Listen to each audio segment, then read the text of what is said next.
সাহাবায়ে কেরাম বসা। জনক এক ব্যক্তি রাসূল সাল্লাল্লাহু আলাইহি ওয়াসাল্লামের দরবারে হঠাৎ করে যখন এই কথা বললেন, রাসূলুল্লাহ ইয়া হাবিবাল্লাহ, একটা কথা বলুন, যে কথা আমল করলে আর কোনো কিছু আমল করা লাগে না, এমন একটা কথা বলুন যে কথা শোনার পরে আর কারোর কথা আমি শুনবো না। তাহলে কোন শিক্ষকের কাছে কেউ যদি প্রশ্ন করে, এমন একটা প্রশ্ন দাগিয়ে দিন যে প্রশ্ন দাগানোর পরে পরীক্ষার হলে যাব, প্রশ্ন পেয়ে যাব আর সাথে সাথে লেখা শুরু করে দেব। কোন শিক্ষক এরকম কথা বলতে পারবে না, বরঞ্চ 20টা প্রশ্ন দাগাই দেবে, দাগানোর পরে বলবে এর থেকে আসতে পারে, তবে আসবে কথা আমি বলতে পারবো না। বলে না, ছাত্ররা যখন প্রাইভেট পড়ে শিক্ষকরা কিছু প্রশ্ন দাগাই দেয়, একটা দেয় না। আর রাসূল সাল্লাল্লাহু আলাইহি ওয়াসাল্লামের দরবারে গিয়ে ওই সাহাবী বলতেছেন, ইয়া রাসূলুল্লাহ, আমাকে এমন একটা বিষয় নসিহত করুন, ওয়াজ করুন, আলোচনা করুন, যেটা শোনার পরে আর কারোর কাছে যেন আমাকে কোনদিন যাওয়া না লাগে। প্রশ্নটা শুনতে খুব সহজ, কিন্তু এর ব্যাখ্যা কঠিন। প্রশ্নকারী ব্যক্তি রাসূলের সৌভাগ্য অর্জন করেছে, রাসূলকে দেখেছে। রাসূল সাল্লাল্লাহু আলাইহি ওয়াসাল্লামের দিনের যাত্রী ছিলেন। তারা সকলেই সাহাবীদের সাথে পৃথিবীর কোন যুগের তুলনা হয় না। সাহাবায়ে কেরাম মানবতার ইতিহাসের শ্রেষ্ঠ যুগের শ্রেষ্ঠ মানুষ। আব্দুল্লাহ ইবনে উমর রাদিয়াল্লাহু তাআলা আনহু বলেন, সাহাবায়ে কেরাম সম্পর্কে বর্ণনা করেন, সাহাবায়ে কেরাম এই উম্মতের শ্রেষ্ঠ মানুষ। তাদের হৃদয় সততায় পরিপূর্ণ, ইলমে সবচেয়ে গভীর। আল্লাহ তাআলা তাদের বাছাই করেছেন আর বলেছেন, রাদিয়াল্লাহু আনহুম ওয়া রাদুআন, আমি আল্লাহ খুশি, নবী আপনিও তাদের উপরে খুশি হয়ে যান। বলেন সুবহানাল্লাহ।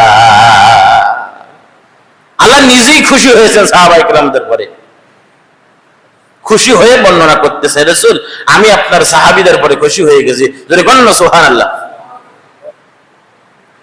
মুসলমান ভাইরা, আমার দিনী ভাইরা, সাহাবী যখন বলে আল্লাহ রাসূল আমাকে জিন্দেগির আমল শিখিয়ে দিন, যার উপরে জীবন চলবে, রাসূল সাল্লাল্লাহু আলাইহি সাল্লাম কি বলতেছেন, যে বিষয়ে আল্লাহর তাআলার রাসূল প্রশ্নকারী কিন্তু বুদ্ধিমান। একটা আলোচনা ব্যাখ্যা আছে, সাহাবায়ে কেরাম হাদিস বিশারদগণ ব্যাখ্যা করেছেন, কারণ রাসূলের জবান দিয়ে যে কথা বাহির হবে, অন্য কারোর এই কথার উপরে ভুল ধরার ক্ষমতা নাই। রাসূল যদি একটা কথা বলে, সেই কথা কেউ কি ভুল ধরতে পারবে না, বা এই কথার উপরে দ্বিমত পোষণ করতে পারবে না।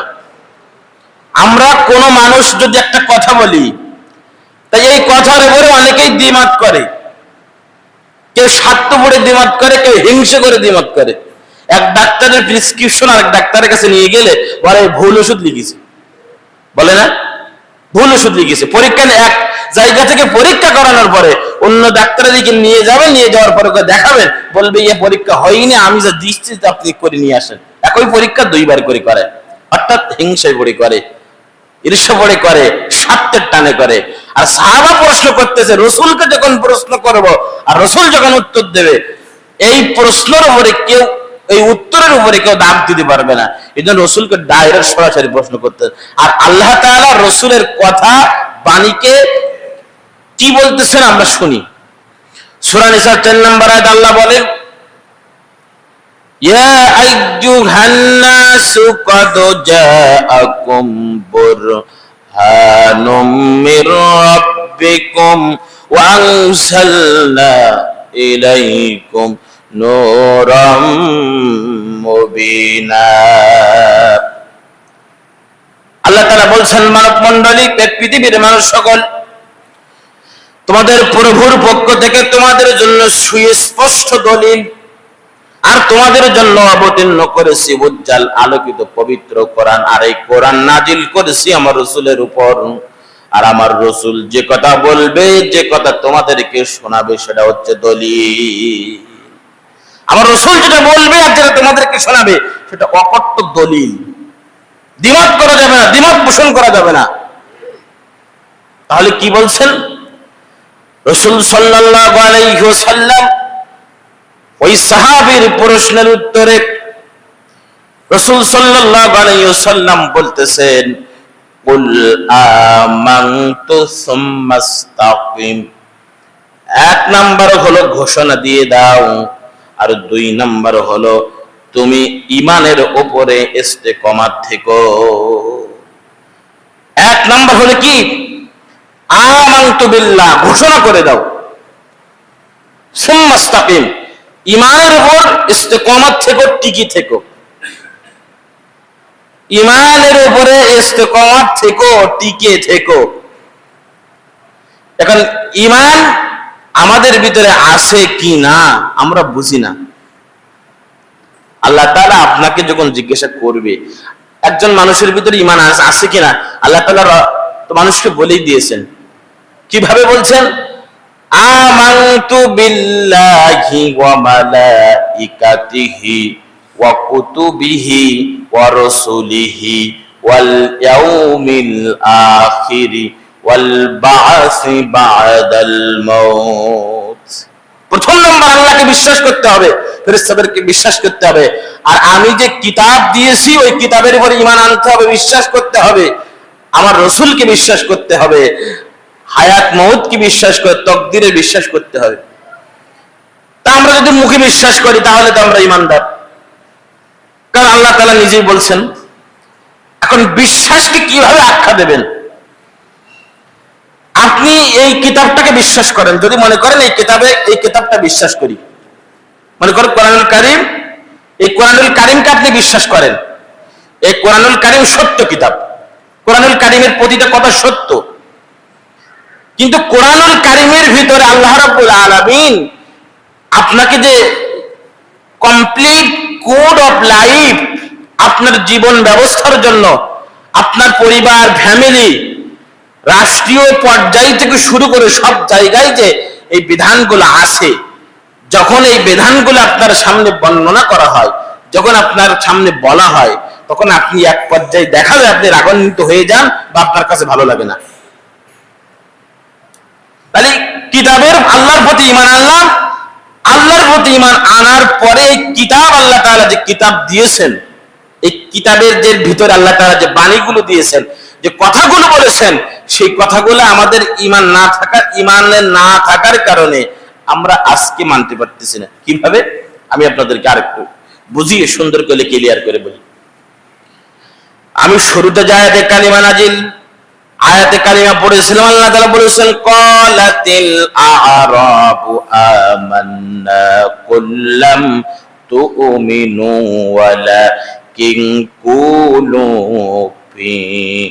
ওয়ালাকিন কুলু আসলামনা ওয়ালাম্মা ইয়াদখুলিল ঈমানু ফি কুলুবিকুম। রাসূল সাল্লাল্লাহু আলাইহি ওয়াসাল্লামকে আল্লাহ তাআলা বলেন, হে রাসূল, কিছু মানুষ বেদুইনরা বলবে আমরা ঈমান এনেছি, আপনি বলুন তোমরা ঈমান আনোনি, বরং তোমরা বলতে পারো আমরা ঈমানের দিকে ঝুঁকেছি। মুখে দাড়ি রাখবেন, পেকে গেলে দাড়ি লাল করবেন, মাথায় টুপি দেবেন, পাঞ্জাবি গায়ে দেবেন, আর যদি নিজে দাবি করেন আমি মুসলমানের সন্তান, ঠিক আছে, ঈমানদার, আল্লাহ তাআলা রাসূলকে বলছেন, হে নবী, আপনি তাদের ঈমানদার বলবেন, ওরা ঈমান আনেনি, বলো ঈমানের দিকে ঝুঁকেছে। ওরা ঈমান আনেনি, ওরা ঈমানের দিকে ঝুঁকেছে, কিন্তু অল্প কিছু মানতেছে, মানতে মানতে ওরা ঈমানদার হবে। মুসলমান ভাইয়ের গভীর মনোযোগ, আমার দিনী ভাইয়েরা, হৃদয় কন্দরে ঈমানকে এমন ভাবে ধারণ করতে হবে, মাথার উপর করাত দিয়েও যদি দ্বিখণ্ডিত করে ঈমান ছাড়া যাবে না। আপনাকে যদি মুমিনের উপর অত্যাচার, নির্যাতন, রিমান্ড যদি হয়, পরিস্থিতি অনুযায়ী আপনাকে যদি জীবন ও ঈমানে টিকে রাখার জন্য জীবন দিতে হবে, ঈমান ছাড়া যাবে না। সম্মানিত ভাইরা আমার, ঈমান কি জিনিস আমরা জানি না। মসজিদে ইমাম সাহেব শুধু ইমানদার ইমানদার আলোচনা করে, আমরা বুঝি না আপনার এবারে কেমন অত্যাচার আসবে, আপনি ইমান কিভাবে ধারণ করবেন। মসজিদে যখন আজান হয়ে যায়, কোরআন বলছে যখন আজান হয়ে যাবে আজানের সাথে সাথে মসজিদে চলে যাও। যদি চলে যাও তাহলে কি হবে, সব ইবাদতের মূল ইবাদত তুমি যদি জামাতের সাথে নামাজ না পড়তে পারো, ইমানই থাকলো না। মাঠে আজান হয়ে গেছে, এখন আপনার করণীয় কি? মনে করেন আপনি মাঠে চাষাবাদ করতেছেন, আজান হয়ে গেছে, আপনার করণীয় কি? রাসূল সাল্লাল্লাহু আলাইহি সাল্লাম বলছেন যখন আজান হবে, আজান হওয়ার সাথে সাথে সমস্ত কাজ ছেড়ে দাও। আল্লাহ তোমাকে ডেকেছে, আল্লাহর ডাকে সাড়া দিয়ে চলে যাও। আবার যখন নামাজ হয়ে যাবে, ফাইদা কুদিয়াতিস সালাতি ফান্তাশহিরু ফিল আর, নামাজের সাথে সাথে জমিনে আবার ছড়িয়ে যাও রিজিকের সন্ধানে। আল্লাহ কোন জায়গায় বলেছে তোমরা আয় রোজগার বাদ দিয়ে আমার ইবাদত করো? কোন জায়গায় বলেনি।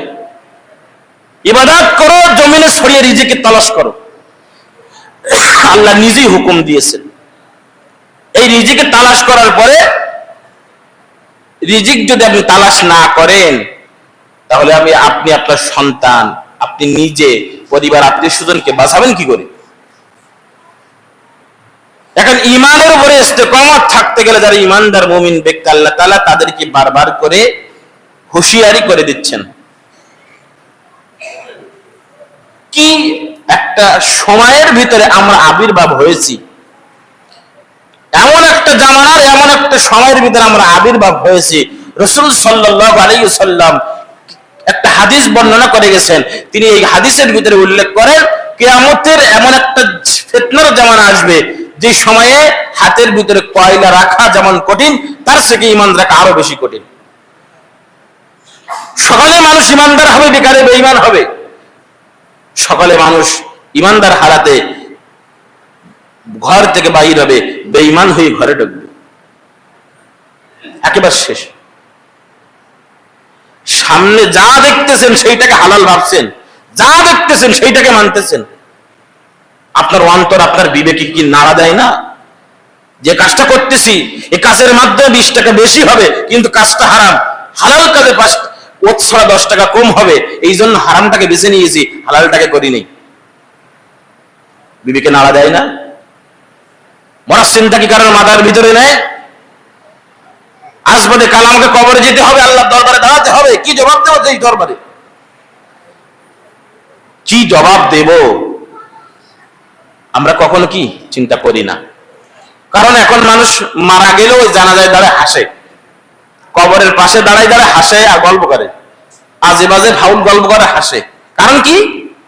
কারণ হলো এইটা, ও বুঝে গেছে যে মানুষ মারা গেলে মাটি দেয়, মাটি দেওয়ার পরে খানা খন্দ হয়, খাওয়া দাওয়ার করে আবার সবাই ভুলে যায়, ওইটাকে কিছু মনে করে না। আর উসমান রাদিয়াল্লাহু তাআলা আনহু, আবু বকর রাদিয়াল্লাহু তাআলা আনহু, ওমর রাদিয়াল্লাহু তাআলা আনহু, যাদের জান্নাতে যাওয়ার জন্য রাসূল সাল্লাল্লাহু আলাইহি ওয়াসাল্লাম সার্টিফিকেট দিয়ে গেছেন, এরা জান্নাতি মানুষ, তারা কবরের পাশ দিয়ে গেলে কাঁদতেন, চোখের পানি পড়তো, দাড়ি ভিজে পড়তো। আর আমরা কারা, যাদের কোন জান্নাত তো দূরের কথা, ঘৃণাও পাই না আমরা, কিন্তু আমরা হাসি। মুসলমান ভাইরা, আমার দিনী ভাইরা, আমি আর কথাগুলো বলার মানে হলো আমাদেরকে ফিরে আসতে হবে। আমরা এই জায়গায় কেউ অবুঝ নয়, সবাই বুঝদার। কি বলতেছি সকলেই বোঝার শক্তি আছে, ব্রেন আছে, সকলে সুন্দরভাবে বুঝুন। মুসলমান ভাইরা, আরো সুন্দর করে মাথার ভিতরে ঢুকিয়ে নেন। রাসূল সাল্লাল্লাহু আলাইহি ওয়াসাল্লাম বলেছেন কিয়ামতের ময়দানে কিছু মানুষ এত ঘাম হবে, যতটা গুনাহ করবে, গুনাহ করতে ততটা পর্যন্ত ঘেমে যাবে। এমন একটা জামানার ভিতরে আপনি পড়ে গেছেন যে জামানার ভিতরে ইমান কয়লার চেয়ে কঠিন হয়ে যায়, রসুলের বাণী এত কঠিন।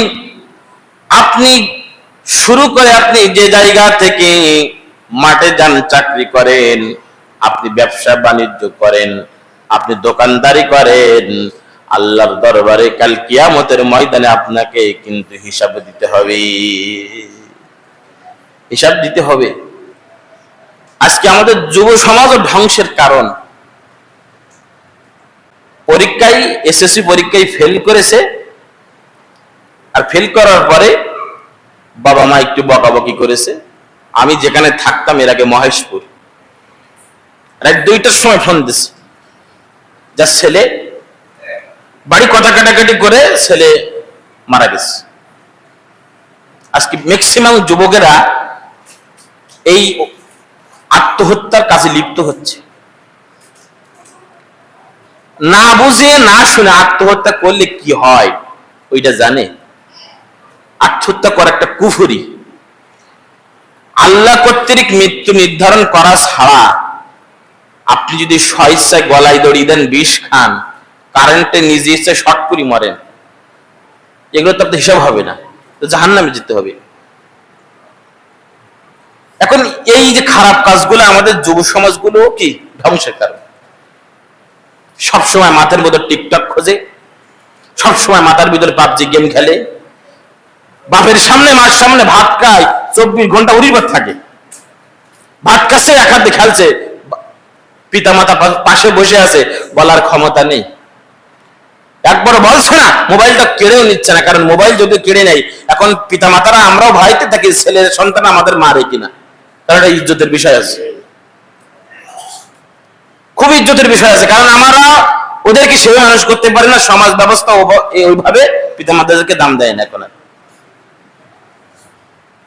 সম্মানিত পিতা মাতা করে। এবং যুবক ভাইয়েরা, আপনি ভাবতেছেন যে আপনার চুল এখনো পাকেনি, কাঁচা আছে, পেকে যাবে। আর যাদের চুল পেকে গেছে তারাও যদি এখনো মনে করেন আজানের সময় হয়ে গেলে টিভির ভলিউম কমাই দিলে, আওয়াজটা যদি কমাই দেয়, তাহলেও আর গোনা হবে না। আজান শেষ হয়ে গেলে ভলিউমটা বাড়িয়ে দিলে মনে হয় আর কিছু হবে না, ভুল ধারণা চলে আসে। যদি আজান দেওয়ার পরে আপনি বসে থাকেন, মনে করবেন আপনার কলিজায় শয়তান লাথি মেরেছে, আসতে পারেন নাই। টিভির মতো টিভি চলছে, ছবি পার হয়ে যাচ্ছে, সময় চলে যাচ্ছে, পার হওয়ার পরে আপনি বাড়িতে গিয়ে ঘুমাচ্ছেন, ঘুমানোর পরে আবার সকালে উঠতেছেন, উঠে আবার দোকানে আসতেছেন, আবার মাঠে কাজ করছেন, আবার গিয়ে ঘুমাচ্ছেন, আবার গিয়ে করছেন। তাহলে আপনার আর একটা গরুর পার্থক্য। আল্লাহ তাআলা আপনাকে তো দুনিয়ায় পাঠায় না এই ক্ষেত্রে। কোরআন ও কারীম সাক্ষ্য দিচ্ছে আপনাকে আল্লাহ তাআলা কেন পাঠিয়েছেন। ওয়ামা খালাকুতুল জিন্না ওয়াল ইনসা ইল্লা লিয়াবুদুন। আল্লাহ তাআলা বলছেন, বান্দারে আমি তোমাকে পাঠিয়েছি ইবাদত করার জন্য, দাসত্ব করার জন্য, গোলামি করার জন্য। ও বান্দারে, দুনিয়ার ভিতরে তোমরা আমার কথা মেনে চলবে। আমি যে বিধি বিধানগুলো দেব, ইমানের কথায় ইস্তেকামত থাকতে হবে, ইমানের পথে চলতে হবে। এখন যারা নামাজ পড়ে না, রোজা রাখে না, এরা আবার কিছু মানুষ আছে, এরা আবার খুব সঠিক প্রশ্ন জেনে রাখে যে হুজুর নামাজ রোজাও করে, আবার খারাপ কাজও করে, তাহলে ভাব আমরা নামাজ রোজা করবো কি করতে? ওরা যদি নামাজ পড়ে এইসব আকাশ প্রকাশ করে, তাহলে আমরা নামাজ রোজা করবো কি করে? আল্লাহ সেই কথাও বলেছেন, যদি তুমি নামাজ পড়ো আর যদি তোমার দ্বারা খারাপ কাজ গঠিত হয়, তাহলে মনে করবে তোমার নামাজ হচ্ছে না। ইন্নাস সালাতা তানহা আনিল ফাহশাই ওয়াল মুনকার। ঈমানদার দাবি করার পরে ঈমানের কাজও করো, আবার তোমার দ্বারা ঈমান বিরোধী কাজ যদি সুসংগঠিত হয়, তাহলে মনে করবা তোমার যে ঈমান এনেছো, যে ঈমানকে পাকাপোক্ত ভাবে ধারণ করতে পারোনি, পাকাপোক্ত ভাবে ধারণ করতে পারোনি। ঈমান আনার পরে ইসলাম, ঈমান পরিপন্থী, ইসলাম বিরোধী কোন কাজ তোমার দ্বারা হবে না। জীবন চলে যাবে তাও পর্যন্ত তুমি করতে পারবা না। এটাই হলো ঈমানের 1 নাম্বার স্বীকৃতি দাবি। 1 নাম্বার স্বীকৃতি দাবি। আমি আপনাদের সামনে ছোট্ট একটা ঘটনা বলি, আজকের জুমার খুতবা শেষ করব। রাসূলের জলিল কদর সাহাবী, নাম তার রাবিয়া বিন কাব।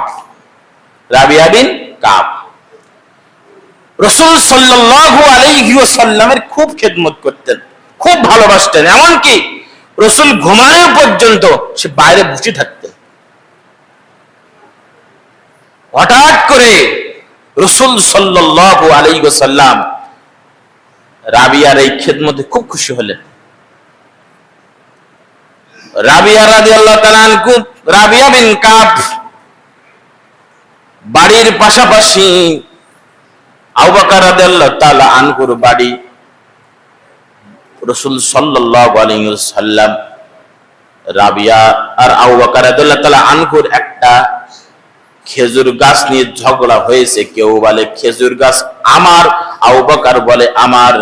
এই কথা কাটাকাটি করে আবু বকর 2টা কথা বেশি বলে গালিগালাজ দিয়ে ফেলেছে।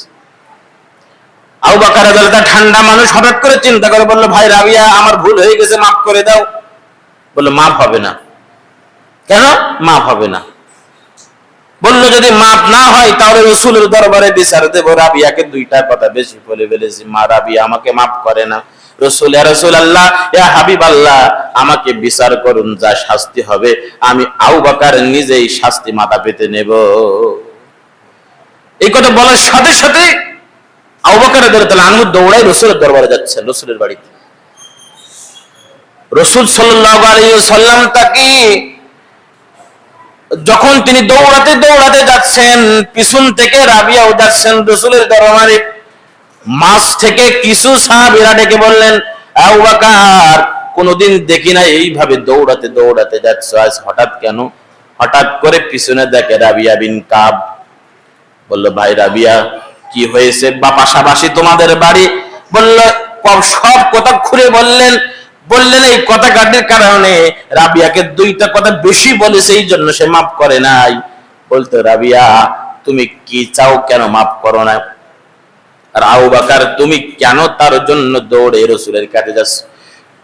বলছে, কাউকে যদি একটা কথা বেশি কষ্টদার হয়ে যায়, আর কাল কিয়ামতের ময়দানে আল্লাহ রাব্বুল আলামিন আমাকে যদি পাকড়াও করে, ঈমানের খাতা থেকে যদি নাম কেটে যায়, আমার সমস্ত ইবাদত বেফলে যাবে, আমার এর বিনিময়ে আল্লাহ আমাকে শাস্তি দিতে পারে।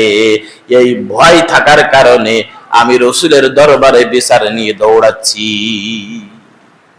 তাহলে তাদের ভিতরে সামান্য একটা কথা বলার কারণে ঈমানি জজবা কতগুলো আল্লাহ তাআলা পয়দা করে দিয়েছিলেন, যে রাসূলের কাছে বিচার দিতে যাচ্ছে, দুনিয়ায় ফয়সালা হবে, আখিরাতে ফয়সালা হবে না। মুসলমান ভাইরা, আমি এই কথা দ্বারা আপনাদেরকে বোঝাতে চাই, ফিরে আসুন। যুবক ভাইরা যারা আছেন 24 ঘন্টা টিকটকে পড়ে থাকার দরকার নেই। পাবজি গেম খেলে সময় ব্যয় করতেছেন, আজানের সময় হলে মসজিদে আসেন। তোমার মতো কত যুবক মারা যাচ্ছে অ্যাক্সিডেন্ট করে, স্টপ করে, হার্ট অ্যাটাক করে, চোখ নষ্ট হয়ে, ক্যান্সার হয়ে। আজকে ম্যাক্সিমাম ক্যান্সার হচ্ছে যুবকদের বেশি, ম্যাক্সিমাম ক্যান্সার যুবকদের বেশি। সমস্ত চোখের রোগগুলো এখন জরিপ করে যুবকদের বেশি পাওয়া যাচ্ছে। সম্মানিত ভাইরা আমার, ঈমানের উপরে আমাদের ইস্তেকামত থাকতে হবে। কোন খারাপ কাজ দ্বারা আমার দ্বারা সুসংগঠিত না হয়, যে আমার খারাপের মাধ্যমে যেন আরেকটা মানুষ কষ্ট না পায়। একটা হারাম কাজ করার জন্য শত শত ভালো কাজকে আমরা ডাউন করে দিচ্ছি। কাজ যেন আমার দ্বারা না হয়, চিন্তা ভাবনা করবেন। বয়স হয়ে গেছে, আপনার চুল পেকে গেছে, আপনার চুল কালো আছে, যার উপর আল্লাহ তাআলার বিধান ফরজ করেছেন তাকে সকলে চুল কালো হোক আর চুল সাদা হোক, সবাইকে মানতে হবে। আপনি যদি মনে করেন আপনার সময় আছে, বাবা ভুল কথা, সময় নেই। দিন যত আগাচ্ছে তত সময় কম।